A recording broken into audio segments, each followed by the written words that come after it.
Welcome neighborhood fam. My neighbors was good. Hit that like, drop a share. Spread the word through the hood. Scripture Sundays at night. We break bread on the line. Zoom call Fridays, Saturdays. Words sharper than knives. Tapping face to face. Yeah, we linking on the block. Last Sunday every month, pull up built with the fly. If the spirit hit your chest, so arms, no cap, send it cash app. Barack at the water for that. I'm pushing graphics 50 flat, unlimited flips. Turn around so quick like a brick in the projects. Yeah, them 10 commandment chains, yeah, I'm serving the block. 1 for 10, 2 for 15, double-sided come cop. It's ministry and hustle, we ain't playing no games. Plug in, show love, put respect on his name. Tawadaya Hawa, Tawadaya Hawa, Tawadaya Hawa, in the yard, what's his name? Tawadaya Hawa, Tawadaya Hawa, Tawadaya Hawa, in yard's his name. Welcome to the neighborhood. I pledge allegiance to the Bible of the house of Yahshua, for which it stands, one nation under Yahweh. I'll make it a lamp unto my feet and a light to my path. I will hide your word in my heart, that I may not sin against it.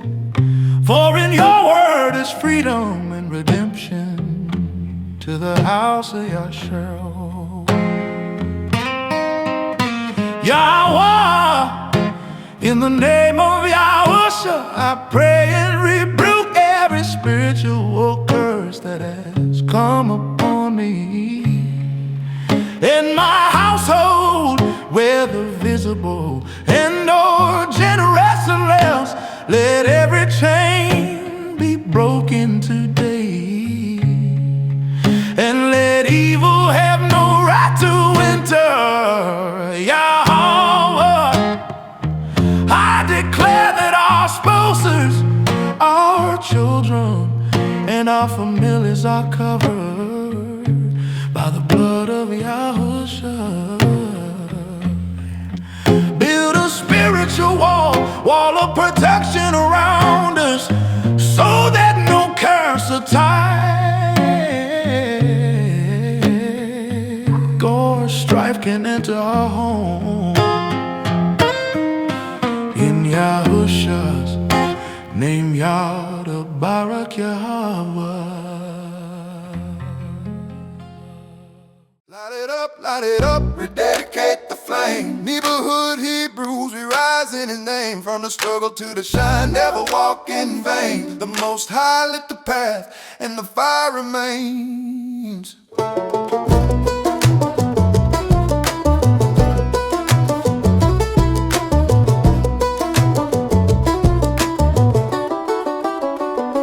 Joy overflow, the lamp still lit. Every scar a story, the righteous admit. We dance in the glow where mercy reigns, rebuilt in spirit, unshackled chains. The feast reminds what we overcame. Dedication forever in the Most High's name. Light it up, rededicate the flame. Neighborhood Hebrews, we rise in his name. From the struggle to the shine, never walk in vain. The Most High lit the path, and the fire remains.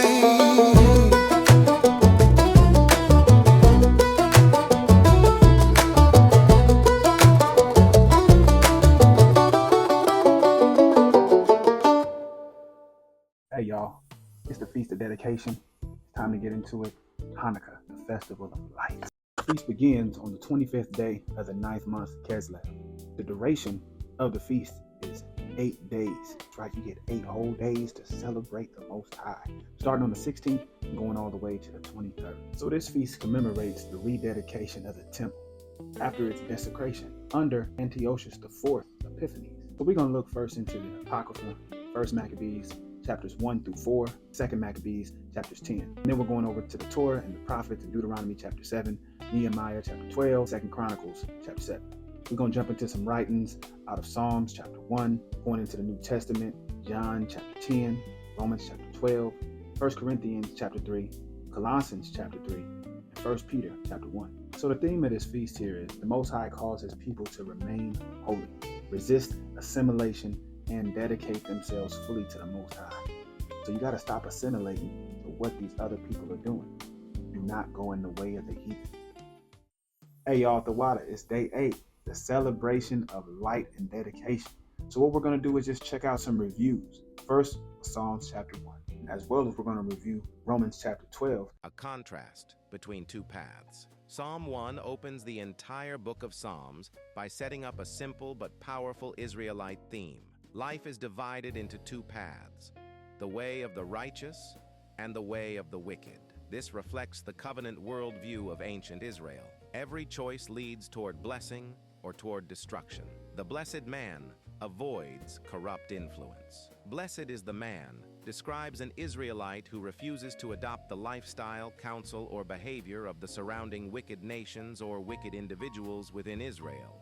He doesn't walk with them, stand with them, sit with them. This three-step pattern shows progression. The more you linger with unrighteous behavior, the deeper you sink. His delight is in Yahweh's law. Instead of absorbing foreign customs or wicked advice, the righteous Israelite focuses his mind on the Torah, reflecting on it day and night. This wasn't ritual. It was about shaping his thinking, decisions, and character through Yahweh's instructions. The tree metaphor, rooted, nourished, productive. The righteous Israelite is compared to a tree planted by rivers of water. Planted, intentionally set where it can thrive, by water, constant nourishment. Bearing fruit, his actions produce good results. Leaves don't wither. His life stays steady even in hard seasons. This imagery reflects the land of Israel. Water meant life, growth, and stability, all tied to obedience. And the wicked are like chaff. By contrast, the wicked are like dry husks, blown away by the wind. In ancient Israel, chaff was worthless leftover material after threshing grain. This symbolizes no roots, no stability, no lasting legacy. They don't stand in judgment or among the righteous because their path leads nowhere. Yahweh watches the righteous, not the wicked. The psalm closes with a simple Israelite covenant truth. Yahweh knows, guards, oversees, pays attention to the way of the righteous. The way of the wicked leads to ruin, self-destruction. It doesn't say the righteous never struggle, only that their path is guided and protected by Yahweh, while the wicked path collapses on itself. Romans presenting the body as a living sacrifice. Paul urges Israelites in Rome to offer themselves to Yahweh the same way sacrifices were offered in the temple, but spiritually through obedience, discipline, and righteous living. This ties back to Israel's identity as a set-apart people, transforming the mind. Instead of conforming to the standards of the Roman world, believers are told to renew their minds through Yahweh's will. This reflects Israel's ancient instruction to think and live differently from surrounding nations. Humility within the community. Paul reminds each Israelite not to think too highly of themselves. Israel functioned as one body, made of many roles. Levites, teachers, helpers, leaders, musicians, prophets, etc. In this letter, those spiritual roles continue that same communal structure, using gifts. According to the measure, given different Israelites receive different gifts. Prophecy, service, teaching, exhortation, giving, leadership, mercy. The point, every gift should be used sincerely and responsibly for the strengthening of the community. 5. Genuine love within Israel. Paul urges hating evil, holding to what is good, showing brotherly love, honoring one another. This matches Torah instructions about how Israelites treat their own people with loyalty and compassion, zeal, patience, prayer, and hospitality. He emphasizes staying spiritually diligent, being patient in suffering, continuing in prayer, helping needy members of the nation, welcoming strangers, sojourners among Israel. These were core cultural values in ancient Israel. Peace toward all. When possible, Israelites in Rome were living under foreign rule, often surrounded by hostility. Paul encourages them to live peacefully with others as far as it depends on them, without compromising righteousness. 8. Responding to evil. Without repaying evil instead of seeking personal revenge, Israelites are told to allow Yahweh to handle judgment. This lines up with the Torah command, "Vengeance is mine." Their role was to maintain integrity, not escalate conflict. Overcoming evil with good. The chapter closes by teaching that righteous actions, kindness, generosity, self-control, break the power of wickedness rather than feeding it. This is not about weakness, it's strategic righteousness based on Israel's covenant identity. So in Psalm chapter 1, Romans chapter 12, together they reveal the heart of what the Feast of Dedication represents. A life set apart, purified, and devoted to the Most High. As we review Psalm chapter 1, it shows the foundation. The righteous man separates himself from the world's counsel and delights in the law of the Most High, while becoming a tree planted by living waters, receiving nourishment, receiving more life, more water, so he doesn't go thirsty.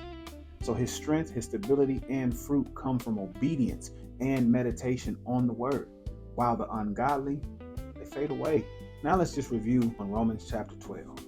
It builds on that same spirit of dedication, calling believers to present their bodies as living sacrifices, holy and acceptable to the Most High.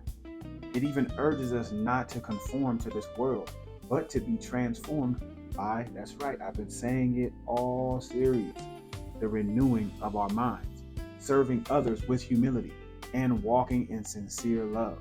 If I choose to protect you, I'm going to use this to guide, to keep us in a boundary to where we are protected from all things of harm. Shouldn't that be the right way? So together, both of these chapters, they teach that the true Feast of Dedication is not only about cleansing the physical temple, it's about rededicating the inner temple of our hearts and minds. When we separate from worldly influence, renew our thinking, and live by Yahweh's word, we reflect his holiness and allow his light to shine through us, just as the menorah burned brightly after the temple was purified. Remember, you the temple. So from through this temple, his light needs to shine out. Just like the Messiah said, let your light shine before men so that they know whose you truly are. So in closing, y'all, the feast, you make sure that you close it with thanksgiving and that you refresh your dedication. And you show love, real love, and keep the spirit of the Messiah in y'all at all times. So let's wrap up with a few key takeaways. First, the historical takeaway lets you know that the feast itself recalls Yahweh's fruitfulness in preserving his people. That's what he's about. The next takeaway is a spiritual takeaway, that the temple's cleansing, it symbolized personal set apartness, holiness, because you are the temple. Third takeaway is the messianic takeaway. The Messiah, Yahushua, was present at the feast, and he also is the true temple and light. So remember that as you go through every day in your life, because that gives honor to the Most High. The fourth is the practical takeaway, where every believer is called to daily dedication, resisting assimilation, and walking in holiness. So if you guys can take this and put this into your daily living, and then we move through every single feast that we go through and we add more and more pieces to the puzzle, yes, your life is actually more simple, more manageable. You're able to start to discern and actually see where love is. And you can see where love isn't, because you actually have the spirit that is guiding you, which is the word. Remember, he says the word is the spirit. So be guided by that. Let that be a lamp to your path. This is why it says that the law is the light. So the Messiah is the truth and the light. So he is the embodiment of the law. So keeping the word, the law, the commands, the instructions will help you get to where you want to be, being set apart. Y'all know what it is. I appreciate y'all for rocking with me for these 8 days. It's your neighborhood Hebrew. I appreciate you sliding through. Peace, grace, and mercy, y'all. Y'all know what I do. Shalom, shalom. Light it up, rededicate the flame. Neighborhood Hebrews, we rise in his name. From the struggle to the shine, never walk in vain. The Most High lit the path, and the fire remains.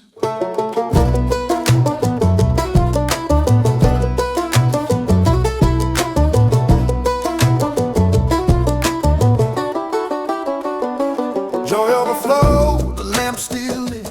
Every scar a story, the righteous admit. We dance in the glow where mercy reigns. Rebuilt in spirit, unshackled chains. The feast reminds what we overcame. Dedication forever in the Most High's name. Light it up, rededicate the flame.